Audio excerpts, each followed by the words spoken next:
உங்களுக்கு ஒரு சுவாரஸ்யமான கதை சொல்லுவாங்க. ஒரு நாள் வகுப்பறையில பிசிக்ஸ் டீச்சர் பாடம் எடுத்துட்டு இருக்காருங்க. அப்போ மாணவர்களை பார்த்து ஒரு சுவாரஸ்யமான கேள்வி கேட்கிறாருங்க. வாகனங்கள்ல எதற்காக பிரேக் இருக்குன்னு சொல்லுங்க பார்ப்போம். ஒவ்வொரு மாணவரா ஒவ்வொரு விதமான பதிலா சொல்லிக்கிட்டே வராங்க. வாகனங்களை நிறுத்துறதுக்கு, மிதமான வேகத்துல செல்றதுக்கு, சராசரியான வேகத்துல செல்றதுக்கு, மோதல்களை தவிர்க்கிறதுக்கு, இப்படி பல்வேறு விதமான பதில்கள் சொல்லிக்கிட்டே இருக்காங்க. ஒரு மாணவர் மட்டும் வேகமா செல்றதுக்கு அப்படின்னு தைரியமா பதில் சொல்றாரு.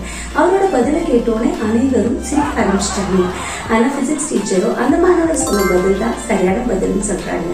ஆமாங்க, நம்ம வேகமா போறதுக்கான தைரியத்தையே வாகனங்கள்ல பிரேக் தானே கொடுக்குது. அதனாலதான் வாகனங்கள்ல பிரேக் பொருத்தப்பட்டுள்ளது அப்படின்னு பிசிக்ஸ் டீச்சர் சொல்றாருங்க.